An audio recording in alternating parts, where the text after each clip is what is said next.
j'ai la charge de poser de façon générale la problématique de tout l'après-midi. Réappropriation citoyenne de la démocratie. Premièrement, un constat, je ne vais pas m'attarder longuement car il est très très généralement partagé, je crois, aujourd'hui, d'un décrochage assez profond de la population par rapport aux institutions de la démocratie. Ça va très très loin. D'une part, ça se manifeste par la montée des abstentions, de la non-participation au vote, voire de la non-inscription sur les listes électorales. Toute une série de gens estiment que ce n'est même pas la peine, ça ne vaut pas la peine de s'inscrire. On ne participe pas, on vote nul et ce n'est pas pris en compte. Bref, il y a toute une série de manifestations au niveau du vote. Mais plus gravement encore, quand on écoute les gens, on s'aperçoit non seulement de la baisse considérable de l'estime et du respect accordé au personnel politique, mais aussi aux institutions de la démocratie, bien au-delà des individus. Et non seulement on n'y croit pas, on n'y adhère pas, mais de plus en plus on s'en méfie et on fait à leur égard un vrai procès d'intention. Vous êtes au service de XY et pas au service de l'intérêt général. Donc il y a effectivement ce décrochage général d'une grande partie de la population. Je ne reste pas plus longtemps là-dessus, je crois que c'est très grave. Plusieurs explications possibles. D'une part, je crois fondamentalement, j'en citerai deux qui me semblent essentiels, un constat que par rapport à la réalité des enjeux dont tout le monde est conscient, enjeux gravissimes au niveau écologique, mais enjeux de dissociation du lien social, enjeux de la montée de la violence au niveau international et national et de l'incompétence des institutions représentatives des gouvernements et du peuple pour réguler, pour maîtriser ces montées de violence. Enjeux qui sont également la crise qui est loin d'être résolue, à la fois financière et économique, avec le décrochage entre la sphère de la spéculation financière, avec des retours sur investissement qui oscillent entre 7 et 15%, ça on n'y va pas. Et puis, par ailleurs, ce qu'on appelle la croissance, et je ne rentre pas sur le problème de l'indicateur de la croissance, le PIB, on sait très bien qu'il y a quelques questions à cet égard, mais de toute façon, une croissance qui n'est pas au niveau entre 7 et 15%. Donc, l'économie réelle fonctionne à un certain niveau, la spéculation... Bref, nous sommes loin d'avoir terminé avec la période de crise grave des instances financières et de la capacité à l'économie de redémarrer. Le modèle même de développement économique est gravement en question. Donc on a le sentiment qu'il y a des problèmes de fond. Lien social, violence, montée des inégalités, on se retrouve avec des phénomènes d'inégalité inconnus depuis la fin du XIXe siècle, avec une extraordinaire concentration de la richesse sur une petite minorité dont la richesse s'accroît de façon considérable, année après année, jour après jour presque, et puis l'enfoncement de ceux qui sont les plus exclus dans une mise à l'écart de la société, non seulement une aggravation de la très grande pauvreté, mais de plus en plus, là aussi, un décrochage de l'appartenance sociale. Bon, bref, quel que soit l'angle d'attaque, le monde s'écroule autour de nous, il y a des effondrements mortifères et un sentiment, et ça je crois que c'est la première cause, que les institutions sont à un niveau d'incompétence et d'impuissance par rapport aux problèmes, et donc du même coup traitent, je dirais, de façon de plus en plus artificielle aux yeux de tout le monde, des enjeux politiques. Et on va s'engueuler pendant des semaines sur des bricoles. Le Burkini, c'était vraiment un exemple classique. On va se crisper sur des choses qui ne sont pas l'essentiel. Donc l'accessoire occupe tout l'espace, au détriment de l'essentiel, parce que le monde des institutions que la démocratie a mis en place apparaît aux yeux de tout le monde impuissant, incompétent et pas tout à fait pertinent par rapport à la réalité des problèmes. Donc, première chose, c'est une des raisons du décrochage, c'est qu'ils ne savent pas, ils ne peuvent pas. Deuxième niveau, alors là, et c'est très lié, on a construit nos institutions démocratiques. C'est très nouveau, la démocratie. 3 siècles, 2 siècles et demi, pour ceux qui ont commencé. Alors, on se réfère à la démocratie athénienne, etc., mais on a recommencé à construire la démocratie à la fin du XVIIIe, du XIXe siècle. C'est tout récent. Et le sentiment que le mode de construction de la démocratie ne correspond pas à la réalité aujourd'hui. Pourquoi ça? On a construit la démocratie à l'époque où l'idée de la souveraineté populaire, la souveraineté à tout le monde, s'opposait à une époque où, je prends l'exemple de la France, mais c'est vrai dans tous les pays, la grande majorité des gens ne savaient pas lire et écrire. Et une plus grande majorité encore, pour un certain nombre de pays, ne parlaient pas la même langue et n'avaient pas la même religion. Et donc, pour construire la démocratie, le sentiment qu'il fallait tout de suite, il y a eu des débats en France, mais il y en a eu ailleurs, sur la démocratie directe ou représentative. La démocratie directe, ça ne peut pas fonctionner compte tenu de l'état de la société. Donc, on va bâtir le principe d'une démocratie représentative avec une délégation de souveraineté par les citoyens à quoi? À qui? À une élite qui, elle, est éclairée alors que les citoyens ne le sont pas. Donc, par définition, on construit la démocratie sur un principe d'incompétence démocratique de ceux qui ont la légitimité démocratique. La légitimité démocratique, elle est dans le peuple, mais l'incompétence démocratique du peuple est avérée, donc il faut déléguer cette souveraineté populaire à des élites qui ont un monopole d'accès à la rationalité, au savoir, à la compétence et à la capacité de construire l'intérêt général. Et c'est là-dessus que l'ensemble des institutions se sont construits. Et on arrive au stade aujourd'hui où les citoyens se disent « mais non, mais on sait lire, on sait écrire ». En plus, avec Internet, maintenant, on a accès à l'information, on peut communiquer entre nous.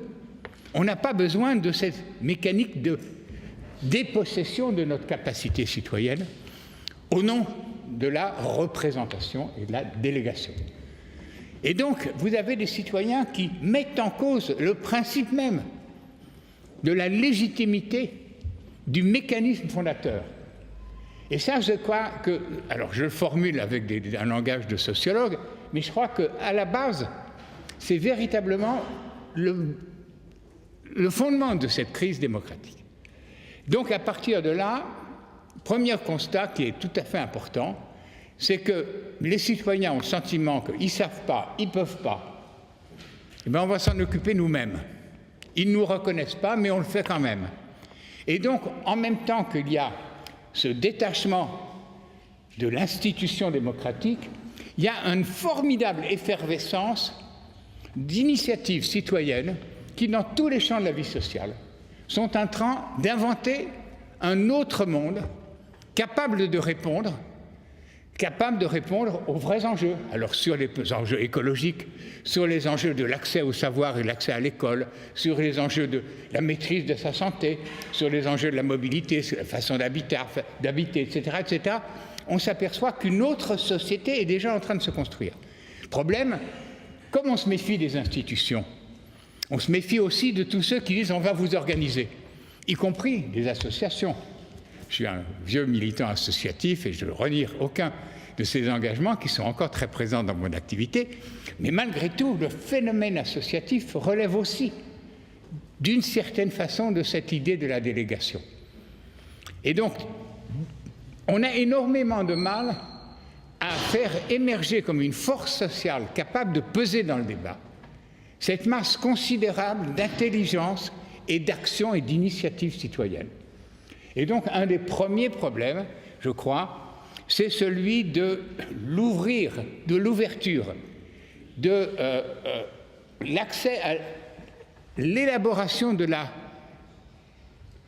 construction même d'une politique publique et l'accès des citoyens également à la capacité d'intervention dans la mise en œuvre. Donc, à la fois être partie prenante, parce qu'on sait de l'expérience que l'on vit soi-même, partie prenante de l'expression et de la formulation de la pensée politique, et donc des projets, et en même temps, partie prenante, partenaire, acteur de la mise en œuvre de la politique publique, de la politique d'intérêt général. Donc à ces deux niveaux, l'idée, la construction d'une politique, l'action, la mise en œuvre concrète sur le terrain pour changer le monde, et tout le monde sait qu'il faut le changer. Mieux vivre, vivre ensemble, vivre dans plus d'harmonie, de reconnaissance mutuelle, enfin, toutes les valeurs fondatrices d'une autre société dont on rêve et qu'on voudrait transmettre à nos enfants, ces valeurs sont très fondamentalement partagées par une grande majorité de nos concitoyens.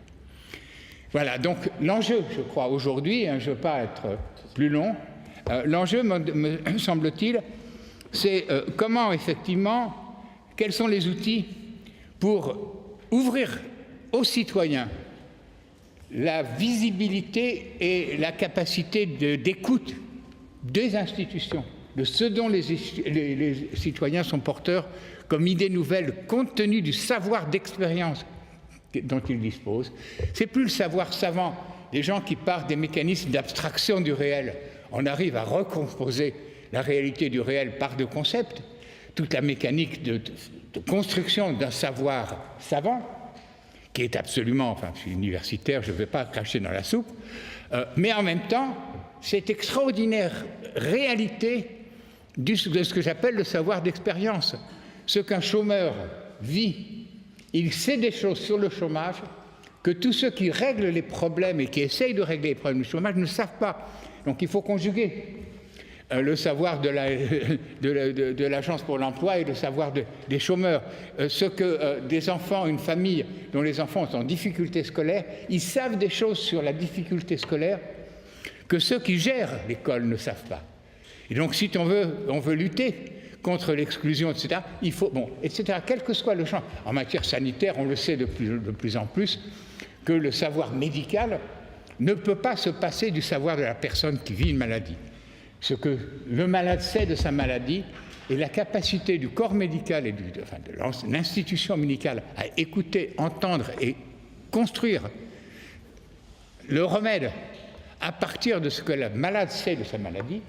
On sait maintenant dans l'ensemble de la profession médicale que c'est quelque chose de tout à fait essentiel, difficile, mais qu'il faut développer et appréhender mieux que l'on l'a fait aujourd'hui. Dans tous les domaines, le savoir citoyen lié à l'expérience des citoyens est un savoir dont on a besoin pour construire une politique publique, mais non seulement ça, mais toutes les initiatives le montrent, il y a une capacité d'intervention, d'action, de construction concrète des réponses que possèdent les citoyens. Le monde des institutions publiques ne sait pas l'écouter, ne sait pas le reconnaître et ne sait pas le prendre en charge. Alors à partir de là, la réappropriation citoyenne de la démocratie, je crois que ça se pose aussi bien au niveau local, au niveau national, au niveau continental. Je pense que si on travaille sur ces deux questions, la pensée, le savoir qui vient de l'expérience vécue, comment le prendre en compte et en faire effectivement un agent de la construction d'une politique publique, le savoir d'expérience en même temps, les initiatives citoyennes qui d'ores et déjà expérimentent concrètement sur des réponses qui marchent, comment les intégrer dans la construction d'une politique publique et de sa mise en œuvre. Sur ces deux plans, on a du chemin à faire, mais vous allez y contribuer cet après-midi. On a du chemin à faire, mais ce que je trouve très positif dans ce que tu nous expliques, c'est que, effectivement, tu nous dis, on est plutôt sur, en général, la démocratie, on l'a entendu dans les questions du début, on est plutôt sur quelque chose d'un peu plombé, négatif, tu l'as abordé au début. Comment faire?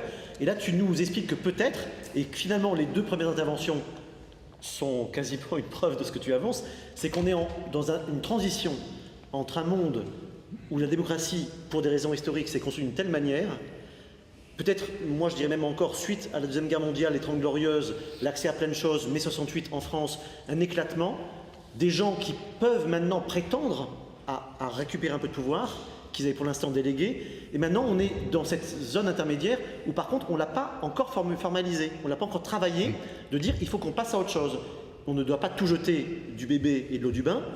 Mais comment mettre à jour, on va faire une mise à jour de la démocratie pour qu'elle redevienne effectivement quelque chose qui nous convienne à tous. Voilà, alors non mais ça me fait penser à cette phrase de Gramsci qui me semble tout à fait essentielle. Un monde se défait, un monde s'effondre. Un autre monde, dans ce monde qui se défait, il y a les éléments d'un autre monde en train de se construire. Il y a un gap entre les deux. Et c'est là où les monstres apparaissent. Et les monstres aujourd'hui, c'est effectivement toute cette violence, c'est le populisme, c'est le Front National en France, entre autres, etc. Bon, bref. Et donc le problème, c'est comment effectivement donner plus de force et de visibilité à tous ces facteurs qui contribuent à la reconstruction d'un autre monde, à rendre l'impossible possible. Hein, là aussi, il y a de belles phrases sur la...